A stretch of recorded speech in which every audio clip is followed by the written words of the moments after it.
এখন আমাদের যখন এরকম প্রোটিন সিকোয়েন্স চলে আসলো বা প্রোটিন সিকোয়েন্স পেয়ে গেলাম, এই জিনিসটা আমরা প্রথম কি কাজটা করব বা প্রথম আমাদের কোন কাজটা করা জরুরি? প্রথম কাজটা করা জরুরি হচ্ছে এর ফিজিওকেমিক্যাল স্টাডি।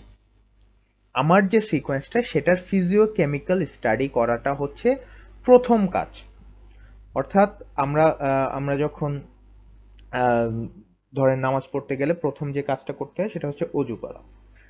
সো অজু যেমন ম্যান্ডেটরি, সো তেমনই হচ্ছে আমাদের এই ফিজিওকেমিক্যাল স্টাডি, এটা হচ্ছে আমাদের ম্যান্ডেটরি। প্রোটিন সিকোয়েন্স নিয়ে কাজ করতে গেলে আমার কাছে সিকোয়েন্স আমি পেয়ে যাব, আমার ডেটাবেজ আছে, বহুত জায়গা আছে, ডেটাবেজ আছে আমার, বিভিন্ন রকম ডেটাবেজ আছে, ইউনিপ্রট আছে, এনসিবিআই আছে, ইএসএমবেল আছে। সো বিভিন্ন ডেটাবেজ আছে, এসব জায়গায় হচ্ছে protein sequence available, reviewed sequence আমি পেয়ে যাব খুব সহজে, বেশিক্ষণ লাগবে না। এটা প্রথমে আমি কপি করে নেব। কপি করে একটা ওয়েবসাইট আছে, ওয়েবসাইটের নাম হচ্ছে প্রট পারাম। এই প্রট পারামে ফিজিওকেমিক্যাল অ্যানালাইসিস করা হয়, এবং এইখানে এই যে বক্সটা আছে এই বক্সে আমি হচ্ছে এই সিকোয়েন্সটা পেস্ট করে দিব। যে সিকোয়েন্সটা কপি করলাম আমি পেস্ট করে দিব। সো আমি যদি একটু দেখাই, এই যে এই সিকোয়েন্সটা আমি পেস্ট করে দিলাম। পেস্ট করে আমি জাস্ট কম্পিউট প্যারামিটার এখানে দিব। দিলে একেবারে পরের মুহূর্তেই আমার এই ফিজিওকেমিক্যাল প্রপার্টিজ চলে আসবে আমার এই সিকোয়েন্সে। এখন ফিজিওকেমিক্যাল প্রপার্টিজ জিনিসটা কি, আমি যে করব এই অ্যানালাইসিসটা করব, এই জিনিসটা কি? এই জিনিসটা হচ্ছে আমার যে সিকোয়েন্সটা আছে, এই যে আমাদের সামনে এই সিকোয়েন্সটা আমি দেখতে পাচ্ছি, একটু বড় করি।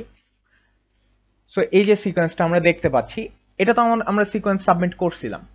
এই সিকোয়েন্সের মলিকুলার ওয়েট কত, পিআই ভ্যালু কত, এটার গ্র্যাভি কত, হ্যাঁ, এই জিনিসগুলো চলেন দেখা যাক কি কি আছে। এই যে এই সিকোয়েন্সের নিচে এখান থেকে number of amino acid, amino acid কয়টা আছে? 1025টা। মলিকুলার ওয়েট কত? এত। থিওরিটিক্যাল পিআই হচ্ছে 7.35। এখন দেখেন এরপরে আছে কোন অ্যামাইনো অ্যাসিডটা কত পার্সেন্টে আছে। 1025টা অ্যামাইনো অ্যাসিডের মধ্যে অ্যালানিন আছে 4.7% বা 48টা, আর্জেনিন আছে 4.4% বা 45টা। সবচেয়ে বেশি আছে কোনটা? লিউসিন 17.1% বা 175টা। তারপরে সেরিন 11.2% বা 115টা। সবচেয়ে একেবারে কম বলতে গেলে সবচেয়ে কম কোনটা আছে? সবচেয়ে কম মেবি আছে হচ্ছে আচ্ছা, মোটামুটি সবই মিড রেঞ্জে আছে। সো এরকম। এখন আমরা এখান থেকে এই অংশ থেকে কি বুঝবো? মলিকুলার ওয়েট, থিওরিটিক্যাল পিআই, এগুলো তো আমরা জানি, কিন্তু এই অংশ থেকে কি বুঝবো? এই অংশ থেকে আমরা বুঝবো যে আমাদের যে সিকোয়েন্সটা, সেই সিকোয়েন্সটা, প্রোটিন সিকোয়েন্সটা, এইটাতে কোন অ্যামাইনো অ্যাসিডের প্রভাব বেশি। এক একটা অ্যামাইনো অ্যাসিডের প্রভাব কিন্তু এক এক রকম। সো এরপরে আমরা আরেকটু নিচে চলে আসব। এখানে অ্যাটমিক কম্পোজিশন, এটা আসলে আমাদের দরকার নেই। যদি আমরা বায়োকেমিক্যাল কাজ করি, বায়োকেমিক্যালেও বায়োইনফরমেটিক্স কাজ করা হয় কেমিক্যাল লেভেলে, কেমিস্ট্রি লেভেলে, বায়োকেমিস্ট্রিতে, তো তখন হচ্ছে আমাদের এটা দরকার, আদারওয়াইজ আমাদের দরকার নাই। সো এরপরে আমরা যদি আরেকটু নিচে আসি, নিচে আসার পরে ইনস্টেবিলিটি ইন্ডেক্স। সো দেখেন এখানে the instability index is computed to be 32.79. This classifies the protein as stable. So এই যে বিষয়টা, যেই জিনিসটা নিয়ে আমরা কাজ করব, যে প্রোটিন সিকোয়েন্স নিয়ে কাজ করব, সেটাকে অবশ্যই স্টেবল হতে হবে। যদি স্টেবল প্রোটিন সিকোয়েন্স না হয় তাহলে সেটা নিয়ে কাজ করার কোনো প্রয়োজন নাই। কেন প্রয়োজন নাই? কারণ যে জিনিস নিজেই স্টেবল না, সেই জিনিস যদি পরবর্তীতে আমি ফার্দার কাজ করি, সেটা আমাকে প্রপার বা স্টেবল ভ্যালু বা স্টেবল রেজাল্ট দিতে পারবে না। দেন হচ্ছে আর একটা যেটা ইম্পর্টেন্ট, সেটা হচ্ছে grand average of hydropathicity or gravy value. এখন গ্রেভি ভ্যালুটা হচ্ছে কি? গ্রেভি ভ্যালু হচ্ছে একটা শর্টে আমি বলে দেই, দেন তারপরে এটা ইন ডিটেলে বলতেছি। 0 থেকে 1 পর্যন্ত গ্রেভি ভ্যালু। 0 যদি কাছাকাছি হয় বা 0 নিচে হয় তাহলে হচ্ছে সেটা হাইড্রোফিলিক। আর যদি জিরোর একের উপরে হয় বা একের কাছাকাছি হয় তাহলে হাইড্রোফোবিক।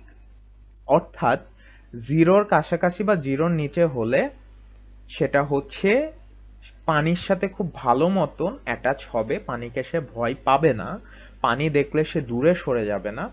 আর যদি একের কাছাকাছি বা একের বেশি হয় তাহলে পানি দেখলে সে ভয় পাবে, পানি দেখলে সে দূরে সরে যাবে, একটা রিপালসিভ রিয়াকশন হবে। সো কেন এটা আমাদের তাহলে জরুরি জানা? কারণ আমাদের লিভিং সিস্টেমের কাহিনী কি, 90% পানি। এখন 90% যেখানে পানির একটা মেজরিটি, সেখানে এই যে আমি যে প্রোটিন নিয়ে কাজ করতেছি সেই প্রোটিনের কোন অংশ কি অবস্থায় আছে সেটা জানাও জরুরি। যদি না জানি তাহলে পরবর্তীতে এক্সটেন্সিভ লেভেলের কাজগুলো হয়, মলিকিউলার ডাইনামিক সিমুলেশন, দেন মলিকিউলার মডেলিং, মলিকিউলার ডকিং, এই কাজগুলো আমরা প্রপারলি করতে পারবো না। কারণ ওইখানে সলভেন্ট হিসাবে পানি ইউজ করে বেশিরভাগ ক্ষেত্রে, আবার অন্যান্য অনেক কিছু ইউজ করতে হয় যদি আমরা হাইড্রোফোবিক ম্যাটেরিয়াল নিয়ে কাজ করি। এছাড়া চার্জ হিসাবে আরও অনেক ম্যাটেরিয়াল দিতে হয়, যেমন NaCl, সোডিয়াম ক্লোরাইড বেশিরভাগ ক্ষেত্রে দেওয়া হয়, কখনো MgCl দেওয়া হতে পারে। তো ডিপেন্ড করতেছে আপনার মেন ম্যাটেরিয়ালের উপর। এটা হচ্ছে এক্সপার্ট লেভেলের বা অ্যাডভান্স লেভেলের কথাবার্তা। আমরা আপাতত এই গ্রেভি বা গ্র্যান্ড অ্যাভারেজ হাইড্রোপ্যাথিসিটি স্কোরটা আমাদের এখানে জরুরি। সো এখান থেকে ফিজিওকেমিক্যাল প্রপার্টিস থেকে আমাদের তিনটা জিনিস জরুরি।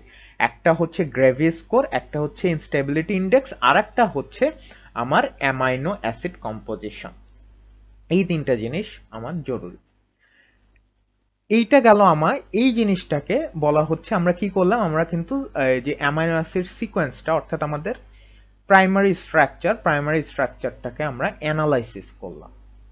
ফিজিওকেমিক্যাল প্রপার্টিস অ্যানালাইসিস বা ফিজিওকেমিক্যাল প্রপার্টিস বের করাটাকে বলা হলো প্রাইমারি স্ট্রাকচার অ্যানালাইসিস।